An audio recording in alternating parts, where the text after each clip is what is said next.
This is WPSL Port St. Lucie, the talk of the Treasure Coast.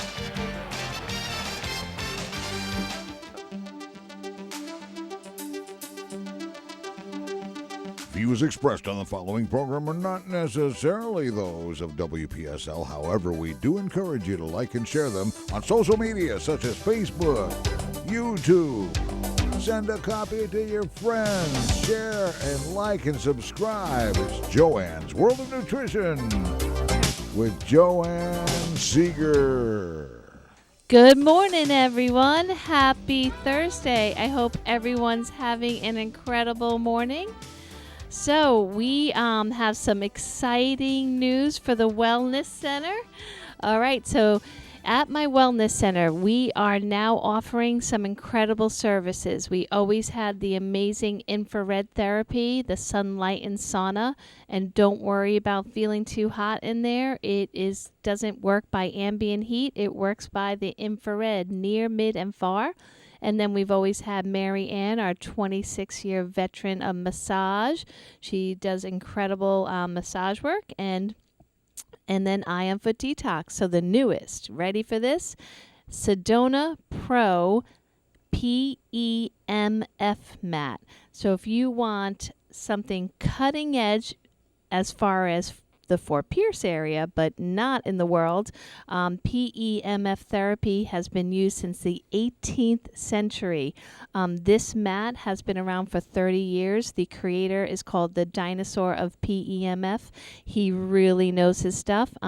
It has clinician settings, and it's only $25 for a 30-minute session.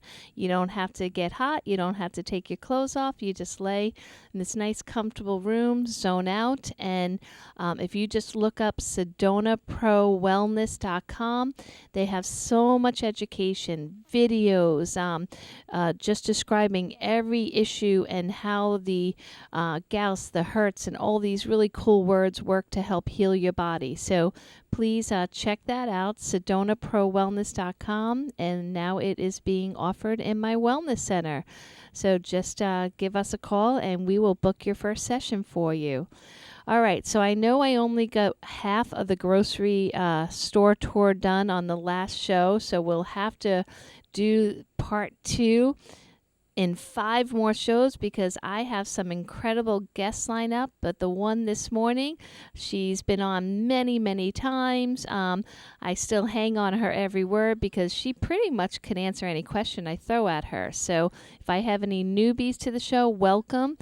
We're going to skip the breathing exercise so we get more time with her, but please do some good, deep, intentional breathing while you listen.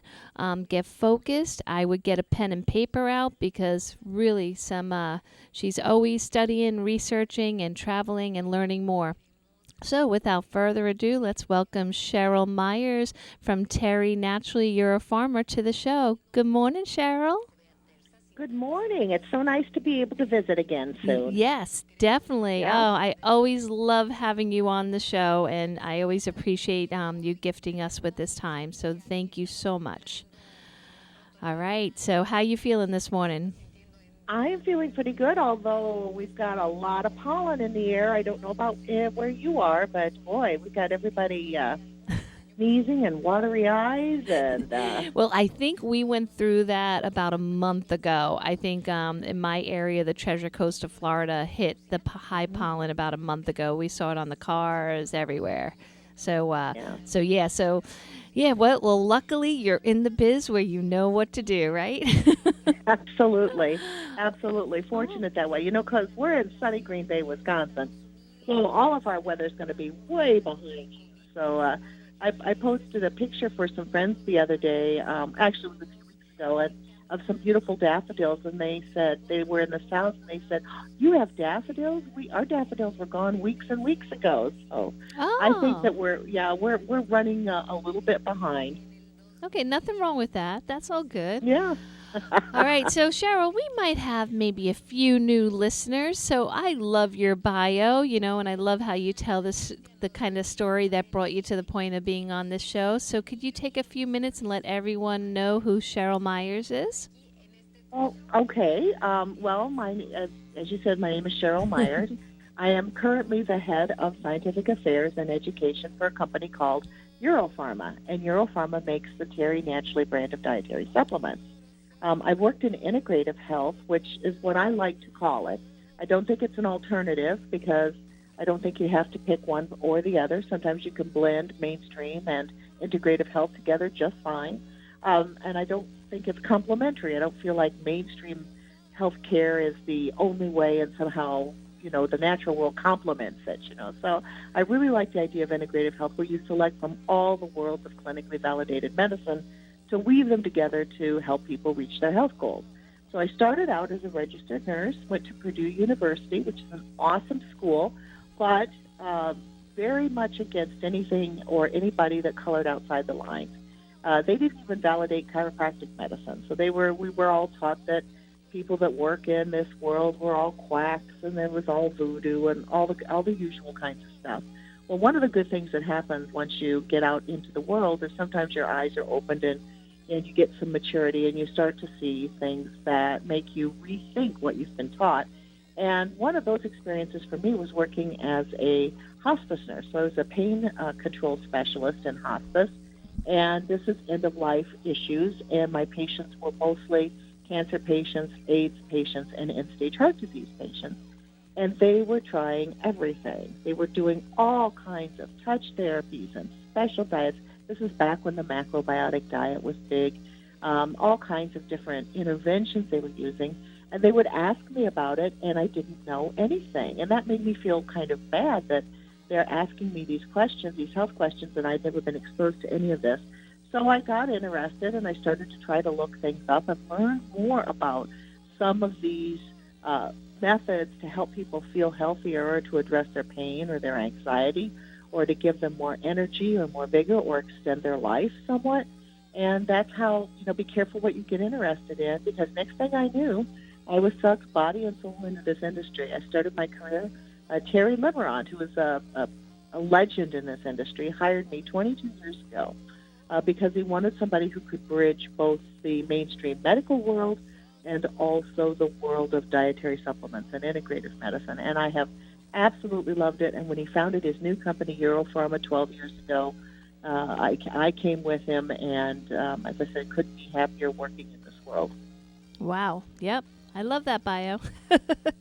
So, and we're going to really get into the nitty gritty today. But Cheryl, you always have permission to interrupt me if you think that there's something I might not be aware of to discuss.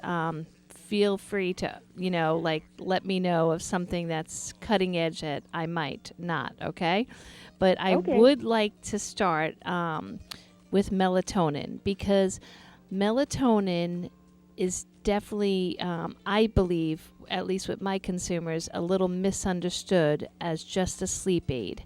And it is getting so much awesome press right now for the immune system. And we just brought in like 12 bottles of yours because it is definitely, not only do I always trust the Terry Naturally quality, but as well as a lot of the other brands, very low doses. So could you let my listeners know what the different approach about melatonin is and why maybe you guys chose to go with a higher 10 milligram dose versus maybe the normal 1 to 3s? Mm-hmm, absolutely. Well, as you said, if people know about melatonin at all, they know melatonin equals sleep. Melatonin is a hormone-like compound that's made in our pineal gland while we sleep. Sometimes it's called the hormone of darkness, but some experts argue whether it's truly a hormone or not. But let's just say it's an incredible, life-giving, beneficial compound that our brain makes in darkness, and any kind of light exposure turns it off. So, for thousands and thousands and thousands of years, human beings have lived with it being dark at night. So it's sort of natural that our body kicks into certain phases and does certain things based upon the time of day. Just like our adrenal glands wake up about an hour before we wake up in the morning with the sunshine and start producing adrenal hormones. So that rhythm of life is called the circadian rhythm. And melatonin plays a huge role in that. Melatonin plays a role in helping our immune system to be strong, and to, if we make an abnormal cell that turns into a cancer cell, being able to take it out of circulation. Healthy melatonin levels play a role in keeping the lining of the stomach intact and preventing ulcers. Melatonin helps us to keep our weight from fluctuating. If you don't make enough melatonin, then you might end up struggling more with keeping your weight under control. It helps to reduce inflammation in our body. They found that people that are deficient in melatonin have more problems with their vision. Who would have suspected that this little compound that's made in the pineal gland during the hours of darkness would have such a profound and extended period of activity in the body? It does so many things. It helps the thyroid gland decide how much thyroid hormone to make. It helps it helps our ovaries and our testes, pay attention to when it's time to make hormone and when it's not. It just plays this huge, wide-reaching activity within our bodies that really takes care of our health. Well, the problem is a couple of things. Number one, as we age, we naturally make less. So age is a factor. So the older you get, the less melatonin your brain is naturally making. But remember when I said it's manufactured in the darkness, it's made in the darkness? Any amount of light will shut down your melatonin production. So just think of the teenagers that are wired to stay awake a little bit later anytime, and they're they're sitting there with a screen in front of their face that's emitting this blue light until 2 o'clock in the morning. And how much melatonin are they going to make? When you look at people who are watching television or having those LED electric light bulbs on, so they have extended the daylight hours for several hours, when they go to bed, they're not going to make as much melatonin. Or the people who wake up frequently, and when they wake up, they check their phone, and then there's light emitted from the phone, or they flip on the switch to go to the bathroom. Now, I don't want people stumbling and falling in an effort to keep their melatonin production up, but it turns out that red light is okay. So if you get a little red night light, or if you have a red filter on your phone, it's not quite as damaging to our melatonin production. But we've got a whole group of people living in America today that are part of a giant science experiment because we have so much light exposure.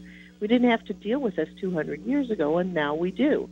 So a lot of individuals are walking around with less than optimal amounts of melatonin, and that's why we have come out with melatonin supplementation, not just to help people fall asleep and stay asleep at night, although for sure melatonin can be useful for that, but to help with immune system function, to help people that are recovering from serious diseases, to help people that are getting older and they're starting to have a bigger risk for certain kinds of diseases, to protect vision. It's antiviral and antibacterial. It plays a role in preventing depression and anxiety. So when we look at melatonin, this is a natural compound that we should be refortifying our body with on a regular basis. And I noticed, too, you put it in the immune formula, and some customers were wondering, so obviously because it's a sleep aid, do they take that formula right before bed, or do they take it earlier, like right after dinner, to start winding them down? Do you have a suggestion for that? I would say any time up to maybe 2 hours before bedtime. You could take it right at bedtime, but if you're using it to try to get to sleep, I would take it about an hour before bedtime.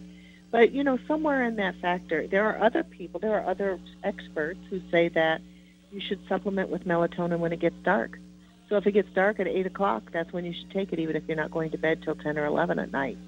So there's a little bit of debate, but yes, take it at bedtime. You don't take it in the daytime unless you're a shift worker. If you have to be up all night long and your bedtime is 9 o'clock in the morning, yes, take your melatonin then.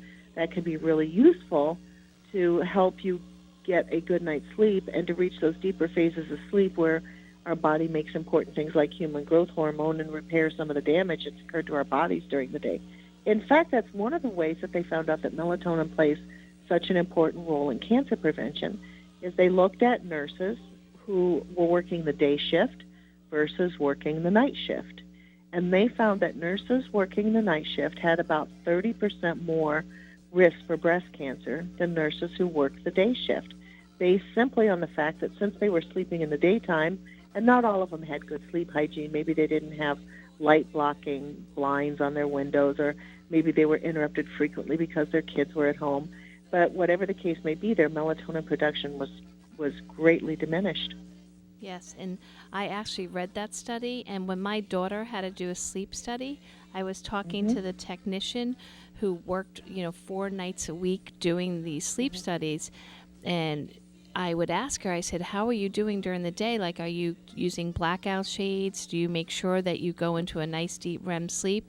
And she said, oh, no, because the dogs are up and the house, has people going on. I really don't sleep. And I'm like, oh, boy, that's a disaster waiting to happen. That is a recipe for disaster, isn't it? And I get so concerned with not only my own children, but like you said, not only are they scrolling social media to the wee hours, but they're keeping their phones right next to their head where it's flashing all their little messages, Snapchat, Instagram, TikTok now, and their phone's blowing up with all this light. And I did read about the red as well, so we do have them turning their LEDs to red when we can convince them. And so, yeah, we would definitely be called the Red House, from the windows.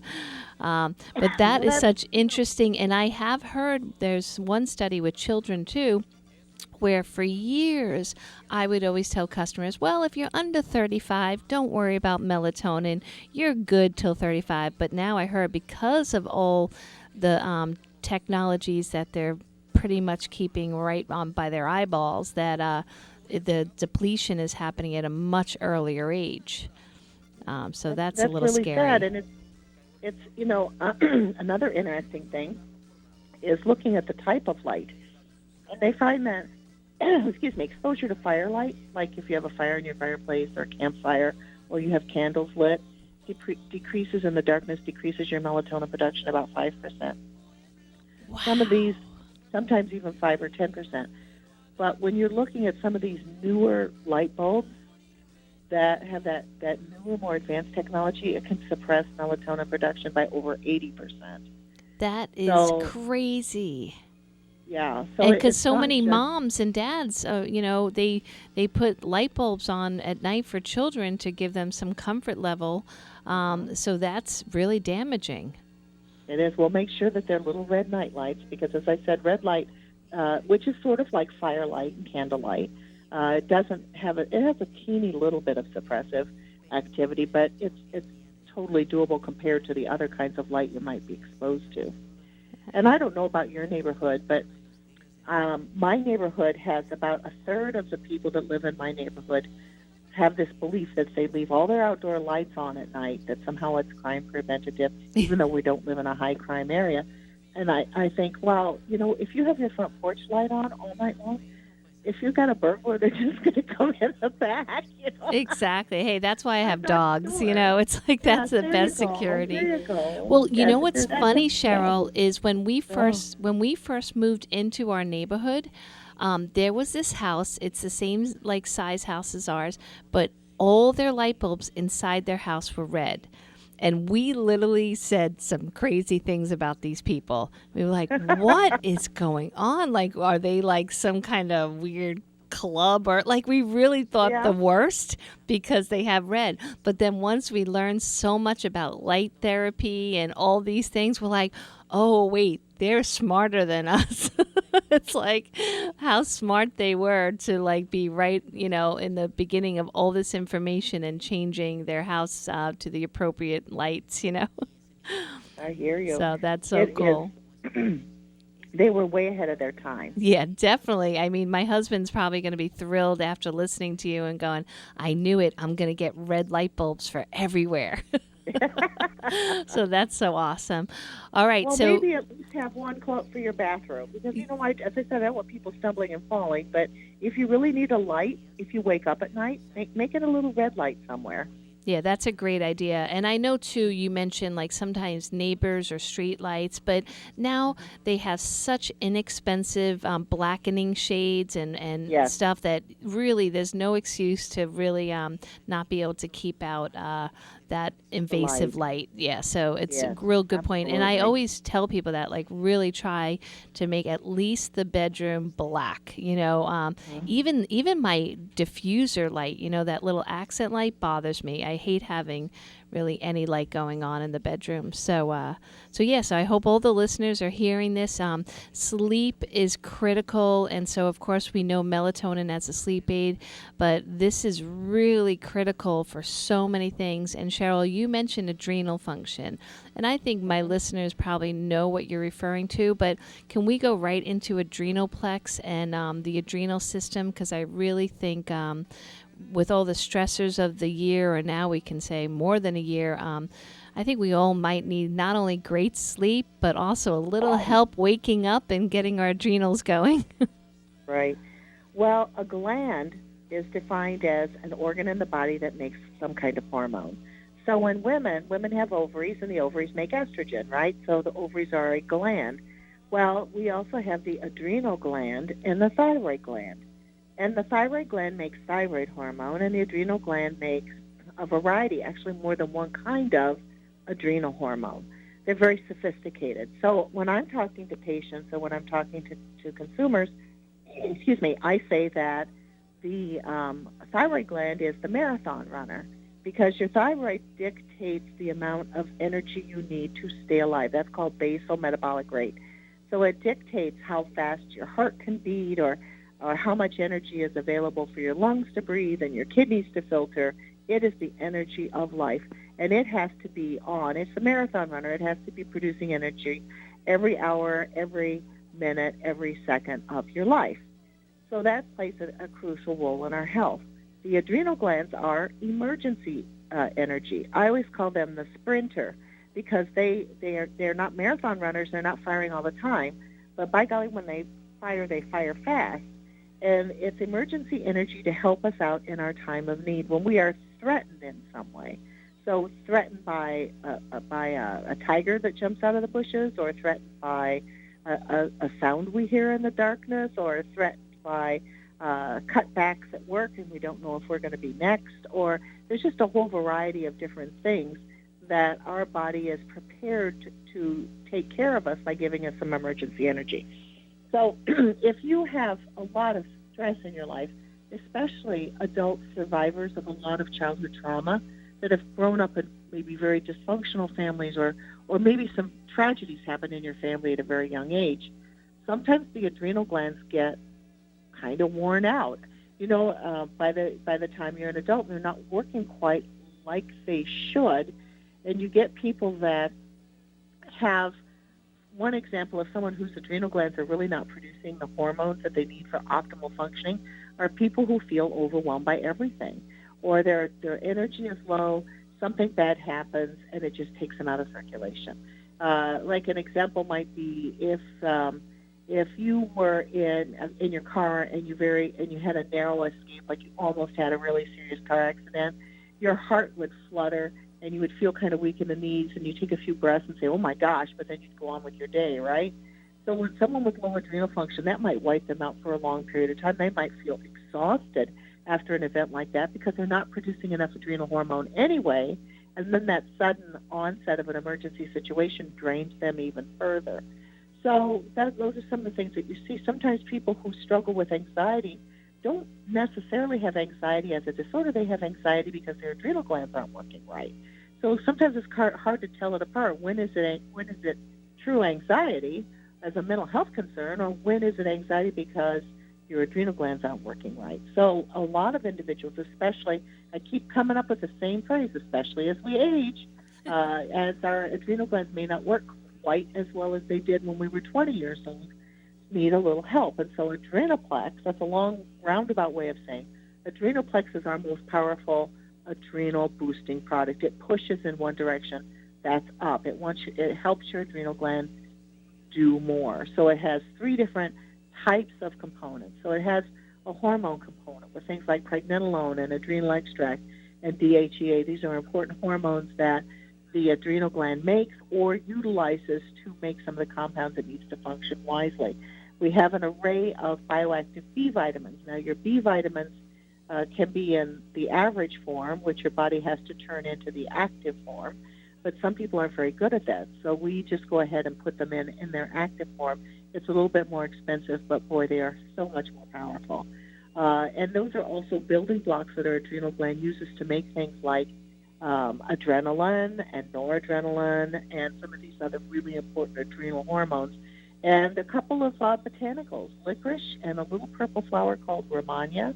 Romania contains a compound called catechol, which is a mild adrenal stimulant. Now, it doesn't get out of stick and whack your adrenal glands and say, produce, darn you, let's get going. It's really very gentle, so I don't want to make people concerned that they're going to strain their adrenals. They're not. But having a little bit of an extra boost to adrenal glandular function for many people is a very, very good thing. So Adrenalplex, as I said, is our most powerful formula for helping to boost adrenal activity. We generally advise people to take 1 or 2 capsules in the morning. If they need a second dose, take them around noon or 1 o'clock, not because it's a stimulant like coffee, but your adrenal glands are at their most active early in the day. And in order to be healthy, we want to parallel that activity so that when our adrenals are at their most active, that's when we're supplementing them. But when our adrenals are starting to wind down for the night and go to sleep, we don't want to be offering them support at that particular time. So I always encourage people to take it a little bit earlier in the day. Some people notice a difference in a week. Some people it takes a month. But generally by the end of the month, you'll notice that there are some changes occurring. You feel a little less overwhelmed. You have just a little bit more energy. You have a little bit more stamina. You don't get worn out as easily. Your mental outlook starts to improve. There's just so many different ways in which adrenal function impacts how we feel every day. Wow. Well, I'm sure most of my listeners, as well myself, are like, okay, I definitely need a little more support there. And it is one of our best sellers at the store. People love the Adrenalplex by Terry Naturally.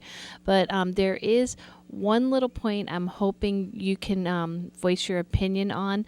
So about, 6 months ago, maybe a year, licorice made press as far as blood pressure issues. And there is a tiny bit of licorice in the formula. Can you address that? Because most of our population now, seeming over 50, is on some type of blood pressure medicine. Absolutely.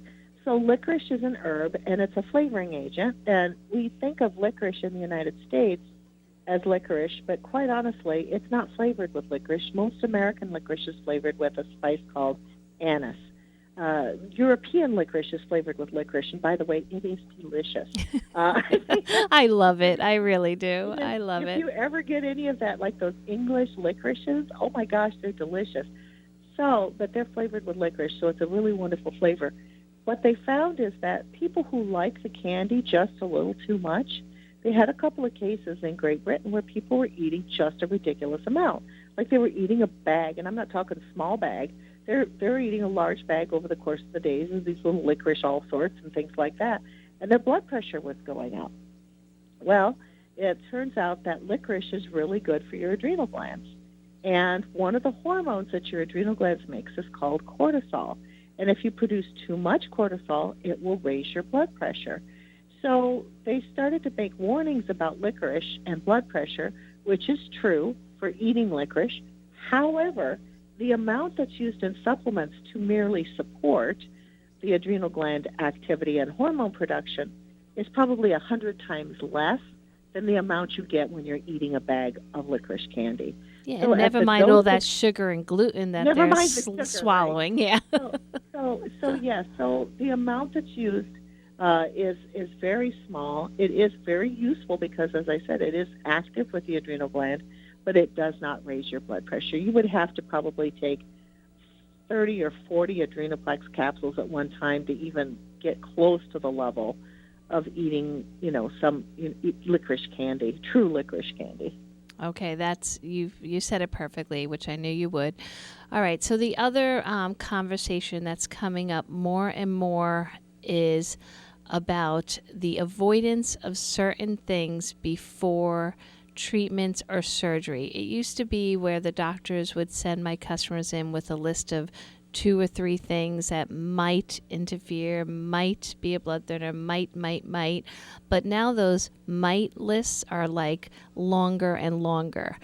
And my best sellers from Terry Naturally, and have been for years, is all of the Curamed, Curamin, and now acute pain formula. So And also too, I sell tons of the Terry Naturally grapeseed extract. So could you help me, Cheryl, with letting my listeners know where there is definitely abstinence of their formula before surgery is necessary and where it might not be?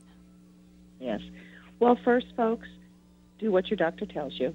You know, I'm not going to say if your doctor says go off all your supplements for 2 weeks before, either discuss it with your doctor and provide evidence why you shouldn't, or just do what your doctor tells you, because if anything goes wrong, they're it's going to going blame to be you. the supplement. Yes, it's the supplement's going to be blamed. Yeah. You know, people can drink beer and follow it with a shot of whiskey and be on 3 prescription medications for anxiety and be on 2 medications for their heart. They dare take a vitamin C and something goes wrong, and oops, guess I what know. it is. Oh, that drives me crazy. And that's the thing is most of these people, when they ask the question to the nurse that's handing them the list, well, why can't I take these supplements? They're like, well, we don't know, but we just put that down. So. That's it. And that's it. You hit the nail right on the head. I believe that people who work in mainstream medicine are extremely well intentioned. Most of them are not in it for profit and glory. They're in it because they're helpers. They want to help people.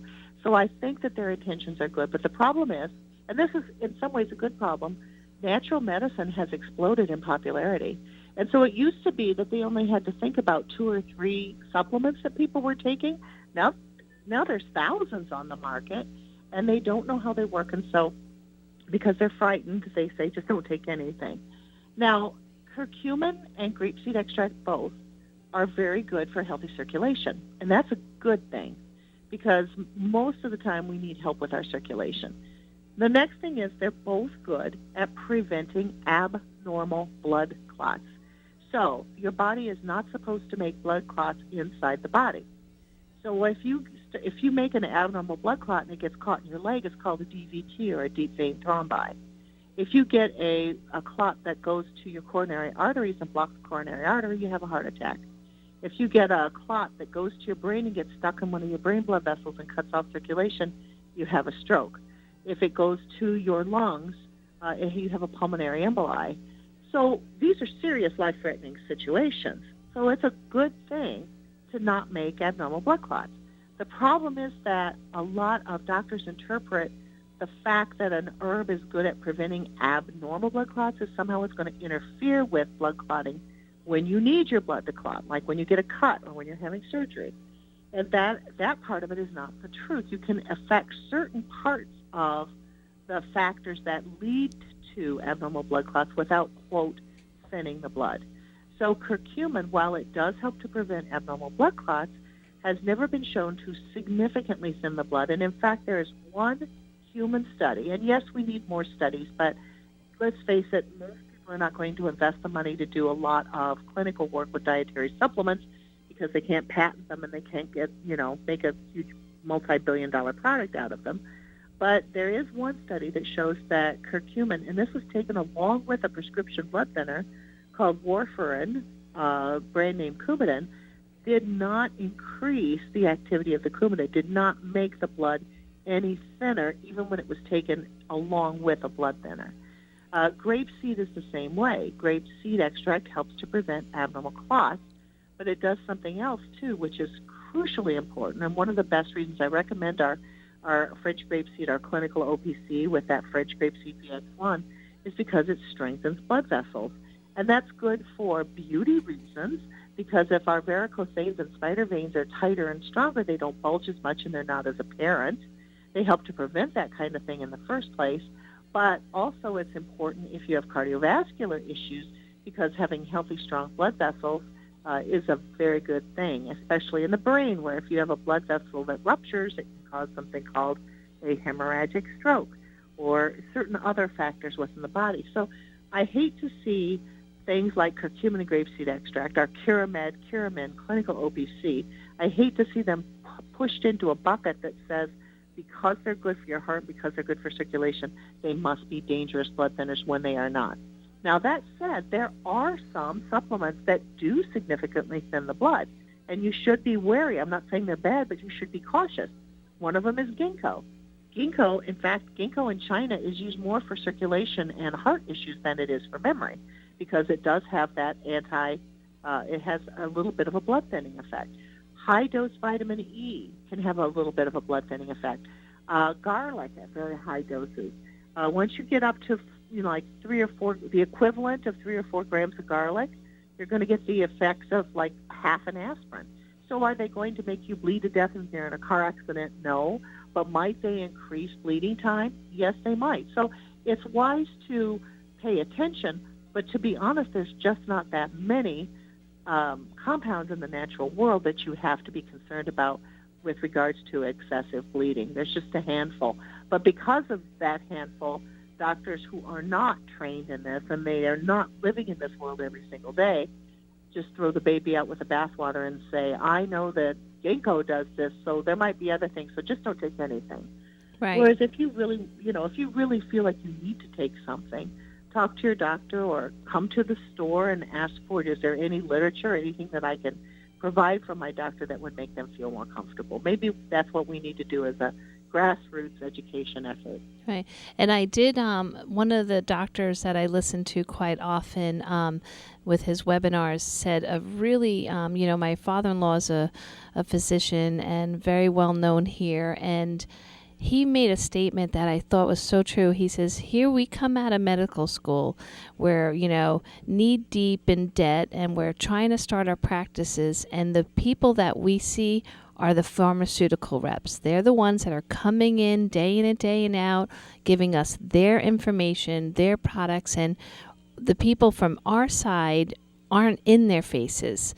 So it's kind of like they're trained for this whole system, and really it's like we're not there, advocating our stuff at the same time. So I really hope that there's even more shifting that occurs where, because like you said, doctors are well intentioned and most of them are doing this because they just want to help people, and so they need to learn about this stuff too, but they don't have the time to all of a sudden start a whole nother degree of nutrition or naturopathic medicine. So I do hope that people like you and yourself, we find a way to really start presenting this stuff more right in their training and afterwards at their practices. I think it would help a lot. Like Dr. Seeger, my father-in-law, he's been sending a lot of his patients to me so we can have this great relationship with the patient, customer, and really get them well, because that's the goal, get them well, right? Absolutely. And I'm seeing improvement. As I said, I've been in this field for 22 years, and 22 years ago, I went to, I would go to conferences, like mainstream medical conferences, to talk about, about a couple select clinically studied herbs that could be very useful in practice, and would get sneering and, for, what I mean? I mean, just like total disdain. Yep. And it was a little demoralizing. It's like I wanted to put a sign around my neck that said, "No, really, I'm a good person. I'm not trying to pull the wool over your eyes." But in the last few years, when I go to more mainstream medical conferences, there's sometimes I have a line 5 and 6 deep of people who want to talk to me. So I believe that. Yeah. So it's really improving. So especially amongst, as we get younger people coming in, younger people that have grown up thinking more about natural health, I think, that they're maybe a little bit more open to it. And there's an awful lot of doctors from India that have immigrated to the United States or been born in the United States. And India has such an incredibly strong tradition of Ayurveda. And they know that some of those herbal interventions can make a profound difference. So they're more open to the ideas that, wait a minute, maybe there are herbs and botanicals that could get better results at a lower cost with significantly fewer side effects. Exactly. What a novel idea. And on that note, there is still so much use in our country of NSAIDs, the old, even, the aspirins, the Tylenols, the Motrins, and on, and, not even mentioning the worst ones, but they're your acute, Terry Naturally's new acute pain formula. You've always done so well at letting our listeners know the difference between Curamed, Curamin Extra Strength, and now we get this new boy on the block, and my customers' eyes are rolling like, Joanne, are you serious now? Another one? And the other thing, Cheryl, too, if you can go into the COX-1 pathway, I did a show not too long ago about the dangers of taking things like the aspirin and the Tylenols and things like that, and what their true side effects were. And I didn't have to research too much because it was right on their websites. So I always tell people I'm not taking this out of some, alternative hippie site that might not have, this is their own websites. So can you kind of help me understand and my listeners why the COX-1 pathway, even though these products work with that, it doesn't have the devastating side effects that the other things do? Right. Well, the way that prescription drugs work, when you're talking about the NSAIDs, that stands for non-steroidal anti-inflammatory drugs. So these are drugs, some of them are over-the-counter, some of them are prescription that are not in the steroid family, but that they reduce inflammation. So they're things like ibuprofen, Motrin, Advil, aspirin, as you said before, some of the newer ones like naproxen sodium, Aleve, all of these are called NSAIDs. And NSAIDs drop a boulder on two of the most important inflammatory pathways in your body called COX-1 and COX-2. Even the newer ones that they call COX-2 inhibitors are not truly COX-2 inhibitors. They inhibit COX-1 as well. When you wipe out a pathway, let's say that those are streams feeding a river. If you wipe out the streams, does the level of the river go down? Yes. Does the level of inflammation go down? Yes. That's why they're a multi-billion-dollar industry, is because people feel better. All of a sudden their knees don't hurt so much or their back doesn't hurt so much. So they think it must be doing a good thing. But the way it accomplished its goal was by blocking two important enzymatic pathways in the body. They dropped a boulder on those streams. Now, when you drop a boulder on a stream, what happens? Something has to happen with all that backstream water. So it starts to overflow its banks and cause damage. And that's what we see with these nonsteroidals, is that they cause a significant amount of damage. They do reduce overall inflammation, but at what cost? They reduce kidney function, and the reduction in kidney function increases your risk of stroke and heart attack 2- and 3-fold. It causes significant erosion to the lining of the stomach and the intestines, which can result in ulcers, perforated ulcers, life-threatening infections in the gut called peritonitis. So some really, really bad things happen with the use of these drugs. 16,500 people a year die using ibuprofen, and they're not overdosing. When you put the whole family together, it's around 30,000. So people often are concerned when we talk about our Curamin pain formula, or our newest, the Curamed acute pain formula that works so fast. Well, aren't they going to do the same thing? Well, how could they possibly reduce pain and inflammation if they didn't work exactly the same way?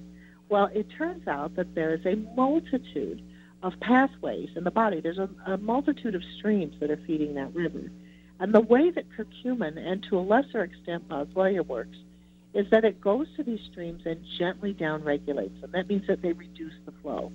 So they don't reduce the flow so much that there's backstream damage, but they reduce the flow enough that the level of the river goes down. They don't wipe out anything. They don't drop a boulder on anything, so there is no backstream damage.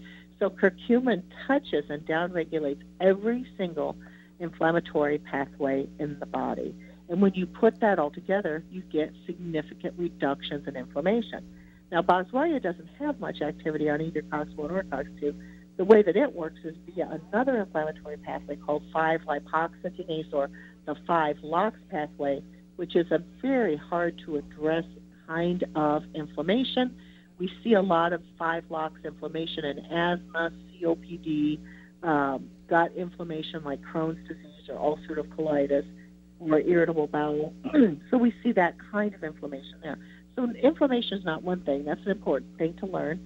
Another important thing to learn is there's many, many inflammatory pathways. The way that over-the-counter drugs and some prescription drugs work is by wiping out a couple of those pathways, and then you start to get significant life-threatening damage.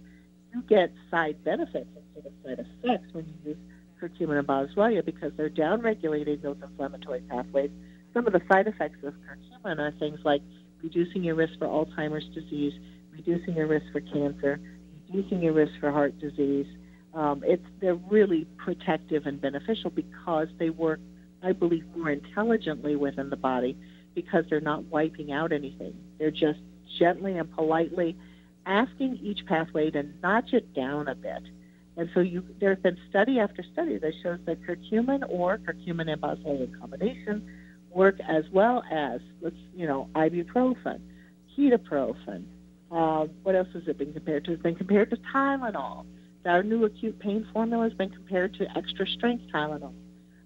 It's been compared to our combination of curcumin and boswellia that we have in both Curamin and Curamed Acute Pain was done in a published human study looking at the prescription drug Celecoxib. The brand name is Celebrex, which is a prescription strength NSAID, worked as well as a Celebrex for improvements in flexibility and beat the pants off of the drug for overall pain relief and distance walked without pain. So you can have, there's this mindset that's been brought on by our over-reliance on pharmaceuticals that if it works and if it's strong, it must have strong side effects too. It's almost like you pay the devil his due or something. Like you have to pay some kind of price if you really want to get power. But the truth of the matter is that if you are addressing some of the underlying issues, and if you are helping to resolve those issues rather than just drop rocks on them, that you can get an enormous amount of relief and at the same time provide benefits throughout the body. Okay, so that was a perfect explanation, so thank you for that. So we got about 7 minutes, and the issue that I'm sure you've come across a million times about choosing which one. So a lot of my customer base for years loves the Curamin Extra Strength, especially because it has the nattokinase, the DOPA, but then they see these really easy to swallow acute pain soft gels, but it doesn't have the natto and the but it has more boswellia. Can you just kind of guide us on how we should choose? Well, one of the things that's a blessing and a bit of a challenge with our company is that we do our very best to be absolutely cutting edge. If there is new information that comes out, we embrace it with open arms. So you are right. Our Curamin and Curamin Extra Strength have won award after award after award. Every year they've been on the market for the past 12 years. They've won one best of or another. So we're very proud of them, and people get tremendous relief using them. They are a 4-ingredient pain formula targeting pain. The newer Curamed Acute Pain formula is fast. It is a much faster, it's a fast dissolve liquid gel, so the liquid gel dissolves really fast. And there's a special new process that's been invented, it's patent pending, utilizing black sesame seed oil, where they whip the curcumin and the boswellia, our clinically studied forms, the BCM95 and the BOS10 boswellia. So they whip it in something like an emulsification process where they suspend all of these particles, and that speeds the activity in the body. So when you look at, is one better than the other? Well, they're slightly different. So if you had a really bad headache, I would probably pop 2 Curamed Acute Pain formulas to get relief fast. If you have ongoing chronic osteoarthritis of the knee, you might want Curamin or Curamin Extra Strength because it has some of the componentry that helps with nutrient delivery to the joints, which is that nattokinase that helps to open up microcirculation for better nutrient delivery to hard-to-reach places, and the joints are really hard to reach. So, as I said, I can see why your customers' eyes might be spinning a little bit because how many pain formulas can these people have? But there's that many kinds of pain. So if people are maybe somebody's using Curamin Extra Strength every day because their knees bother them, and now they've got a headache, is it okay to pop a few acute pain relief? Absolutely it is. So it's a matter of choice. You are right. The Curamed Acute Pain formula, this new system allows it to be in a smaller capsule, so they are much easier to swallow. So for some people, that's a big factor. So it's a little bit of experimentation or a little bit of what are you using and what are you using it for? Do you need to have really speedy onset, or is it that's what we call the acute pain formula. If something happens suddenly and then fast, then the acute pain formula is going to work a little bit better. So whatever product provides the best relief, you might have to experiment a little bit, but I'm glad that we have all these alternatives so that people can fine-tune exactly what they need to get to where they want to be as far as their comfort is concerned. Definitely. And I do have them all in my house. And like my son just recently broke his nose. And Oh, my. I'm like, all right, Jonathan, come on, start slamming the Curamin down. Like, because I don't know if you remember, but I had a surgery. It's, I guess, 5 years ago now. And it's like 173 stitches. And the doctor told me afterwards, he says, all right, Joanne, don't, and it was on my forehead. And he said, don't be surprised if you get bruising all the way down to your chest or swelling. And I was like, oh, wow, all the way down to my chest? That's going to be gross looking. So I didn't choose the pain reliever that, of course, they prescribed. I only did Curamin. And I came back from my 1 week later visit, and he kept looking at his notes. I said, what's wrong? And he goes, didn't we just do this last week? And I said, yeah, it's 1 week today. And he goes, but you have no bruising or swelling. I said, yeah, I take this stuff and it stops all that and it stops the inflammation. And he was like taking notes, and he said, I have never in all the years of doing surgeries, especially on the face, have seen no bruising or swelling. It's amazing. So thank you for that. All right. So we are out of time, Cheryl. I'm going to make a couple closing statements, but I won't bore you with the store list. So thank you so much. And of course, put me on your calendar as soon as you can, because I have about probably 100 more questions for you, okay? Thank you so much. And thank you for all that you do to get products to people who really need. Oh, thank you very much, Cheryl. All right, well, you have an amazing week. Stay away from that pollen and be well, okay? Alrighty, bye-bye. Bye-bye. Thank you, everyone, for spending time with me this morning. Please check out my website. We've been working super hard to update it and put cutting-edge info in there. So joannesnutritionworld.com. And we even have an online store. If you don't see it on the website, call me, because we got lots more than on the website. We are improving it every day. So thanks again, guys. Have a great week. You've been listening to Joanne's World of Nutrition, brought to you by Joanne's Nutrition World at the corner of US 1 and Orange Avenue, directly across the street from the Fort Pierce City Hall. Check out our website, www.joannesnutritionworld.com, where there's an online supplement store right there. And remember, this is WPSL Port St. Lucie, the talk of the Treasure Coast, where Dr. Stuart Shipe's Holistic Health Hour is straight ahead. It's 11 o'clock.